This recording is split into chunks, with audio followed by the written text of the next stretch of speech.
السلام عليكم ورحمة الله وبركاته. اللهم صل وسلم وبارك على سيدنا محمد. يا رب تكونوا في خير ونعمة وراحة بال من الرحمن.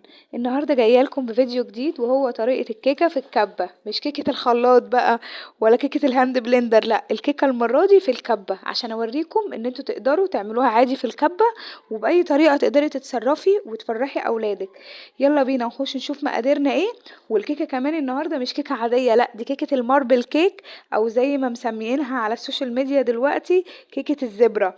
الزبرة اللي هي ايه، زي ما تكون مخططة يعني. وهعلمك ازاي برضو تخططيها بطريقة سهلة جدا. يلا بينا نخش على المقادير. معانا ايه؟ معانا 3 كوبايات دقيق، ومعانا 3 بيضات، ومعانا كوباية ونص سكر للي بيحب السكر مظبوط.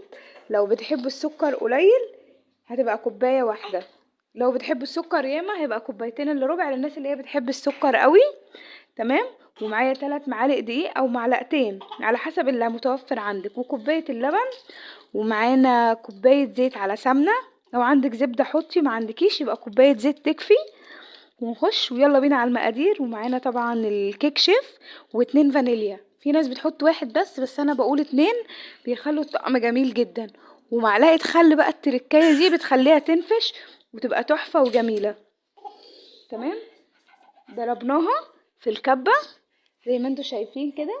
وبعد ما ضربناها بدأنا بقى ايه، نصب الخليط. هنصب الخليط كله مع بعضه، هنصب واحدة واحدة زي ما انتوا شايفين كده، صف صف. وتشكلي زي ما انت عايزة، بس اهم حاجة تكوني معفرة الصينية بالدقيق وتظبطيها. بحاجات بسيطة تقدري تفرحي اولادك وتعملي كل اللي نفسك فيه في البيت من غير ما تشتريها من بره، لان هي بره بتبقى جاهزة طبعا. بصوا كده طريقتها سهلة وبسيطة طبعا. من قبليها بربع ساعة او 10 دقايق بنبقى مولعين الفرن. تطلع طريقتها تحفة وجميلة وما فيهاش اي حاجة صعبة. تقدري تعمليها كمان في الفرن الكهربائي لو انتي عندك فرن كهربا، بس تقريبا الميكروويف لا مش هينفع، لان هي بتغيب، بتاخد حوالي 40 دقيقة. بتطول في الفرن 40 دقيقة ل45 دقيقة. تفضلي برضو بص عليها، وعلى حسب الفرن بتاعتك تبصي على الفرن كويس كل شوية وتظبطي النار. ومينفعش نفتح على اي كيك قبل نص ساعة، قبل نص ساعة مينفعش تفتحي على الكيك. وطبعا بصوا دلوقتي الطريقة هتطلع معانا تحفة. وعبودي هيفضل يقولكوا لايك لايك لايك. ماما دخلتها طبعا.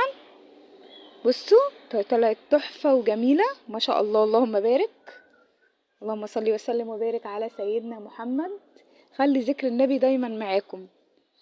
بصوا ادي كده. ماما طبعا هتقطعها، وبعد ما هنقطعها هنقسمها دلوقتي واوريها لكم هتبقى عامله ازاي. جنب كوبايه اللبن طبعا، جنب شوكليت، اي حاجه، هوت شوكليت عندك، نسكويك، بس بلاش النسكويك طبعا عشان مقاطعه دلوقتي. تمام. وطبعا زي ما انتم شايفين النور كان قاطع، صورنا لكم اخر مقطع ده على كشاف الموبايل لان الرينج لايت كان فاصل ساعتها. بصوا بطريقة سهلة وبسيطة تقدري تعملي الكيك ويطلع معاكي كمان احلى من بره، وحاجة نظيفة وبيتي. ما تنسيوش طبعا تدعوا لاخواتنا في غزة، ربنا ينصرهم نصرا عزيزا.